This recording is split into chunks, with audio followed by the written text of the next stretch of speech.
So, what I've learned is in 2022, if you want to release a movie, just have multiverses in it.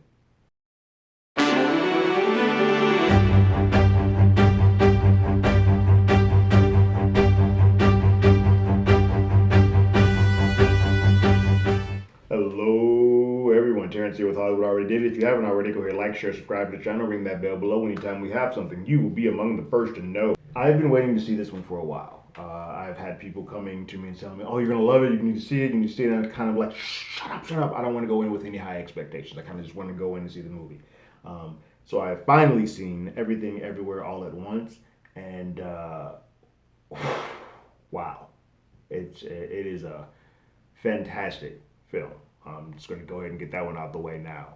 It's funny because it's a movie that is doing a lot. It is overloading the senses, is putting this every genre you can think of at once. It is just bombarding you with sensory overload sometimes, and it may take a minute for you as an audience member to sort of catch the rhythm. They kind of bleed you in slow, and then they start attacking you.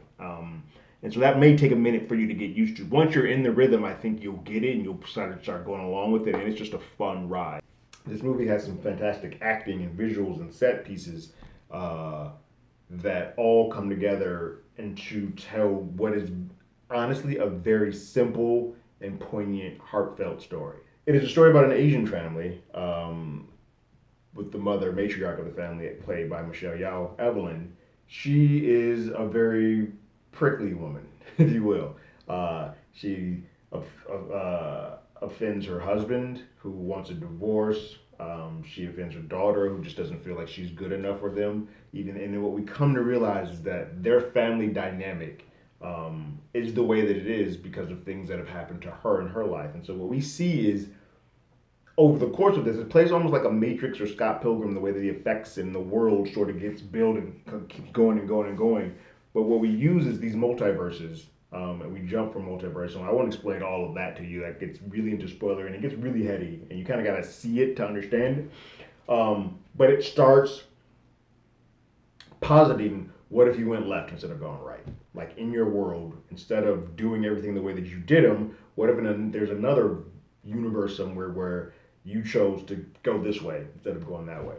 And then how does that person, what new skills does that person want? You see it, do you want to be that person? It just starts asking and positing so many more questions that at the end of it, you're like, Jesus, this just took me on a whole psychology lesson. But at the same time, told me a good story because it comes down to the very meat and potatoes of this movie is a story about a mom and a daughter, a mom and a husband, mom and her father, and how that relationship, how that family dynamic has been altered by people just not listening. I think one of the biggest things about this film that I'm a romantic at heart, that just hits me is that whenever you take romance or philosophical questions about the way people respond and hide them behind sci-fi and all that, you got me sold. Upload if you haven't watched it, you should. But this movie poses the question: say, if you are met with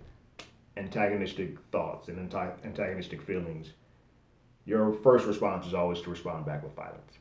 That's just most people. That's where they are. But you oftentimes find people in your life that counterbalance you, and so that you should take on some of those things. And it sometimes believes that maybe that is not the answer. Maybe there are other ways to kind of combat this. And because if you keep doing it the same way, then we're going to end up in this vicious cycle, and goes on and on and on and on. It just this is a movie that I want to see again immediately because there's so many things that I probably missed visually. Because I mean they are throwing things at you like Acme. It's like old Looney Tunes stuff. They're just keeping it coming. But I also think there's so many things that the positive questions that I think I was not prepared to fully engage in because I was looking at something else. I was so busy looking at the scenery, not really concerned so much with what was happening on screen. This is a gorgeous film. Everyone does. Jamie Lee Curtis, everyone does is doing fantastic work here. It is a stunning, stunning movie. Now, what I will say, and this doesn't bother me, but what I can say, and I can cut short, it's long. It is a long film, and I think its length sort of starts, but it starts buckling under the weight of the length a little bit because, like I said, the actual conceit of the movie is very simple. It's a very familiar and simple story that they're telling. They're just doing putting a lot of salt and seasoning salt and some paprika, some okra, some ham hocks. They're doing everything they can to season this bad boy, and the seasoning is coming together great.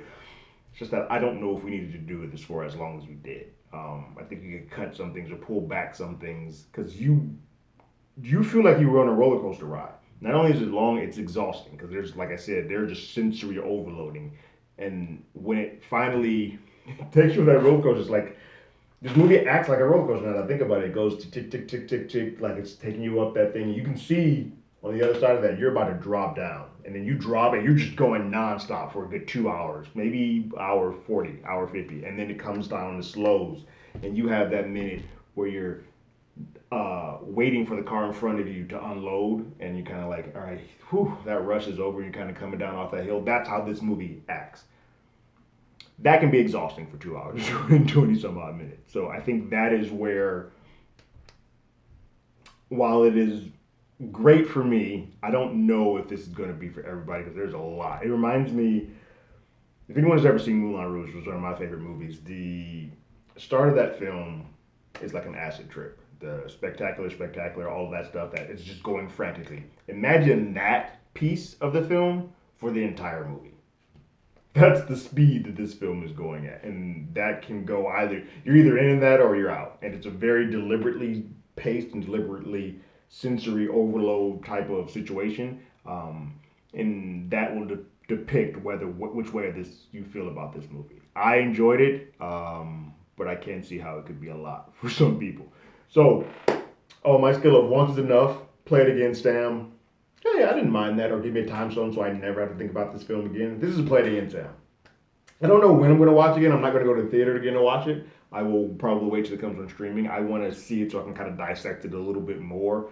Probably take it in the chunks that they give it to us, like the Act 1, Act 2, because there's just a lot happening that I don't know if I want to sit through that again without giving my brain a bit of a rest. But have you seen Everything Everywhere All at Once? And what did you guys think about it? Go ahead and leave your thoughts and comments in the comments below. If you haven't already, you can follow us on Twitter at HollywoodADI. You can hit us up with email at HollywoodAlreadyDidIt@gmail.com. We also have a podcast with the same name that is on Google Podcasts, Spotify, Apple Podcasts, anywhere that plays podcasts. We are there. And like always, I got my ticket. You got yours.